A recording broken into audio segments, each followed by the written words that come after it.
खबरें देख रहे हैं आप। मैं हूं आशीष त्रिपाठी आपके साथ। नमस्कार, मैं हूं रीनू यादव। सबसे पहले बात करेंगे इस वक्त की बड़ी खबर की, जहां ईरान ने इजराइल पर अब तक का सबसे बड़ा हमला किया है। आपको बता दें कि ईरान की तरफ से इजराइल पर करीब 200 मिसाइल्स दागी गई और इससे पश्चिमी एशिया में तनाव काफी बढ़ गया है। दरअसल इजरायली सेना के मुताबिक ईरान ने बैलिस्टिक मिसाइल से हमला किया और ईरान ने अपने इस हमले को ट्रू प्रॉमिस 2 नाम दिया है। और इस हमले में बताया जा रहा है कि ईरान ने यह भी कहा कि नसरुल्लाह की शहादत का ये पहला बदला है और ये तो अभी बस शुरुआत है। कुछ तस्वीरें देखिए, डरा देने वाली ये तस्वीरें हैं जहां पर मिसाइल से हुए हमले की ये तस्वीरें। रात के अंधेरे में आसमान में चमकती ये कोई जुगनू या सितारे नहीं है, ये बैलिस्टिक मिसाइल से हमला किया गया और अब तक का सबसे बड़ा हमला ईरान के द्वारा किया गया इजराइल पर। और इजराइल का कहना है, प्रधानमंत्री नेतन्याहू ने इस पर कहा कि इसकी भारी कीमत चुकानी पड़ेगी ईरान को। तो आप ये देखिए कि जब से इजराइल ने ईरान पर हमला किया था, हिजबुल्लाह के हेडक्वार्टर पर हमला किया था और इसमें चीफ की मौत और बेटी की मौत के बाद ईरान ने तुरंत एक बैठक बुलाई थी, जिनमें जो सबसे मजबूत सैन्य शक्तियां हैं उनकी बैठक बुलाई गई थी और ये कहा गया था कि अब छोड़ा नहीं जाएगा, जो हमला उसका पूरा बदला चुकता होगा। और अब देखिए, बैलिस्टिक मिसाइल से इजराइल पर हमला हुआ है और ईरान ने 200 मिसाइलें दागी हैं। इजराइल पर करीब 200 मिसाइलें दागी गई। देर रात की तस्वीर आपके सामने है, जब मिसाइलें दागी गई थी और इस दौरान बहुत बड़े नुकसान की बात कही जा रही है। और बैलिस्टिक मिसाइल्स के अलावा हाइपरसोनिक मिसाइल्स का भी इस्तेमाल किया गया, जानकारी ये मिल रही है। और जिस तरह से 200 मिसाइल्स की एक पूरी सीरीज ईरान ने इजराइल पर उड़ेल दी, उससे काफी नुकसान की भी यहां पर जानकारी मिल रही है। अभी तक जो पूरी तस्वीरें सामने आई, इससे साफ जाहिर है कि पश्चिमी एशिया का जो तनाव है वो अब और बढ़ जाएगा। हालात संभव है कि जो काबू में होने की संभावना थी वो अब यहां पर इस इजराइल के ऊपर हुए हमले के धुएं में धुआं होती नजर आ रही है।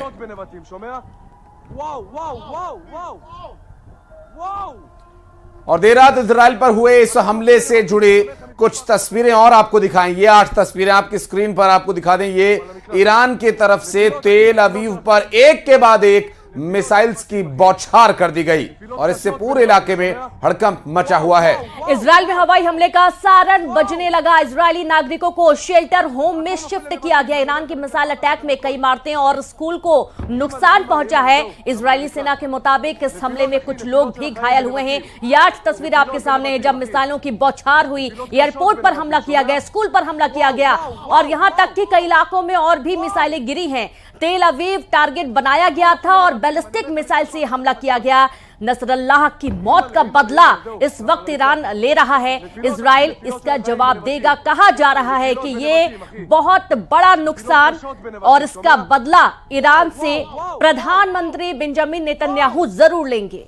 हालांकि इस पूरे मामले को लेकर नेतन्याहू ने साफ कहा कि भारी कीमत इसे ईरान को चुकानी होगी। हालांकि ये जो तस्वीरें 8 तस्वीरें हैं, आप देख सकते हैं कि हालात किस कदर अब बिगड़ चुके हैं, चूंकि मिसाइलों की एक पूरी सीरीज चला दी थी ईरान ने और ईरान के पास और हिजबुल्लाह के पास खास करके जो मिसाइल्स हैं वो पूरी दुनिया में इस वक्त सबसे आधुनिक और सबसे ज्यादा मारक क्षमता वाली बैलिस्टिक मिसाइल्स हैं। सुपरसोनिक और हाइपरसोनिक मिसाइल्स की पूरी सीरीज यहां मौजूद है। हालांकि हाइपरसोनिक मिसाइल्स का और बैलिस्टिक मिसाइल्स का इस्तेमाल यहां पर किया गया। 8 तस्वीरें आपको हम दिखा रहे हैं और इन तस्वीरों को देखकर आप अंदाजा लगाइए कि इस वक्त क्या हालात इजराइल में बने हुए हैं। और इजराइल पर हुए इस हमले का बदला प्रधानमंत्री नेतन्याहू लेंगे, ऐसा उनका दावा है। उनका यह कहना है कि इसकी भारी कीमत चुकानी पड़ेगी ईरान को। और ईरान के द्वारा किए गए इस हमले की जो तस्वीरें हैं, डरा देने वाली और हैरान कर देने वाली ये तस्वीरें हैं। कुछ लोगों को इसमें चोट भी आई है और कई स्कूल और एयरपोर्ट्स पर भी हमले की बात सामने आई है। और अब तक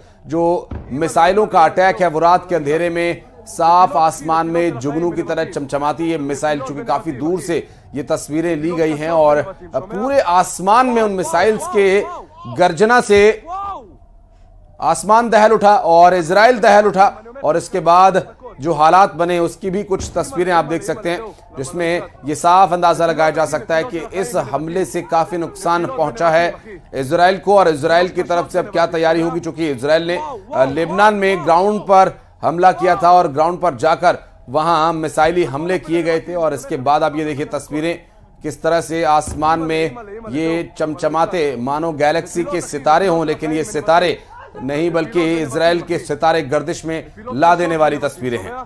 तो इसी बीच बड़ी खबर आ रही है, जहां इजराइल के खिलाफ ईरान के हमले के बाद अमेरिका ने पश्चिम में मौजूद अपनी सेना को अलर्ट कर दिया। अमेरिका ने सैनिकों से कहा कि वो इजराइल की मदद करें और इजराइल की मदद के लिए किसी भी वक्त अमेरिकी सेना पहुंच सकती है, जानकारी मिल रही है। और हालांकि अमेरिका ने इस पूरे मामले में ग्राउंड ऑपरेशन के लिए पहले इनकार किया था, लेकिन अब चूंकि उनके मित्र राष्ट्र इजराइल पर हमला हुआ है और ऐसे में इजराइल को ग्राउंड पर सपोर्ट देने के लिए अमेरिकी सेना किसी भी वक्त पहुंच सकती है। और अमेरिकी सेना के पहुंचने के बाद क्या ये हालात बदल जाएंगे और किस तरह की स्थिति उत्पन्न होगी, ये भी देखने का विषय होगा। चूंकि अमेरिका का यहां पर हस्तक्षेप करना और इजराइल के लिए मदद पहुंचाना पहले से ही लगभग तय था। अमेरिका के कुछ शब्द जरूर ये दिखा रहे थे कि संभव है कि ग्राउंड जीरो पर होने वाले हमले को लेकर अमेरिका अपने हाथ पीछे खींच सकता है, लेकिन अब अमेरिका ने आधिकारिक तौर पर इसकी पुष्टि कर दी है।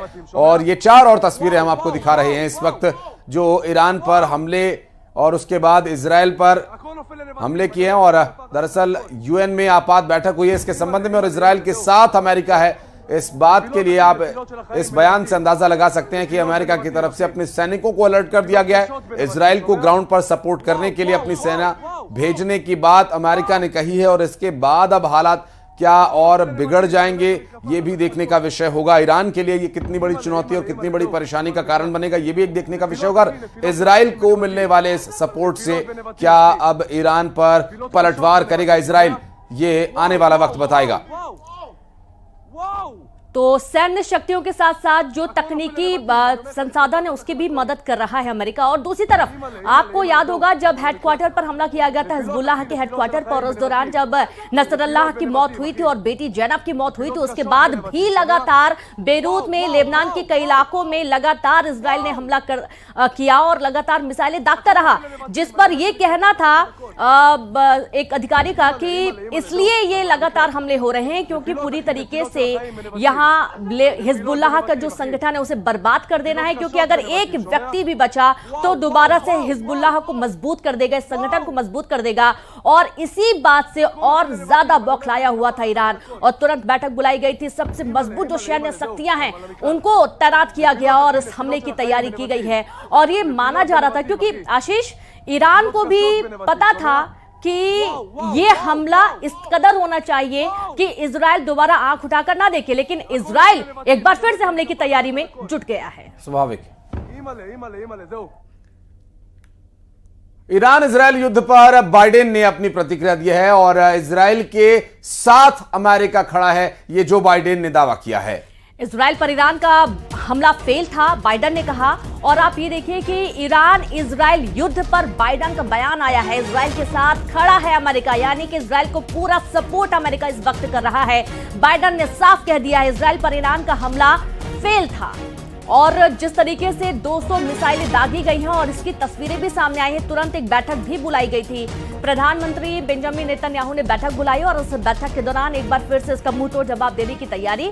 और आप ये देखिए कि जहां पूरे विश्व में तमाम जो अंतर्राष्ट्रीय स्तर पर संघर्ष विराम की कोशिश की जा रही थी कि शांति व्यवस्था बने, शांति बने, इस तरीके का जो युद्ध हो रहा है वो खत्म हो, क्योंकि इससे आम इंसान की जान दांव पर लग जाती है। लेकिन अब ये जो युद्ध शुरू हुआ है ये रुकने का नाम नहीं ले रहा है। और ऐसा नहीं है कि ये पूरा हमला कोई अप्रत्याशित था, इजराइल को कहीं ना कहीं इस बात की वानगी थी, इस बात का भान भी था और इस बात का ज्ञान भी था कि ये ईरान और लेबनान के क्षेत्रों में जिस तरह से घुस करके हमले किए जा रहे थे उसके बाद कहीं ना कहीं पलटवार जरूर होगा। ये बात इजराइल को अंदर खाने जरूर मालूम रही होगी, हालांकि ये इतनी जल्दी होगा इस बात की संभव है कि अपेक्षा न रही हो। Actively supported the defense of Israel, and we're still assessing the impact. But based on what we know now, the attack appears to have been defeated and ineffective. And this is testament to Israeli military capability and U.S. military. It's also a testament to intensive planning between the United States and Israel to anticipate and defend against the brazen attack we expected. Make no mistake, the United States is fully supportive of Israel.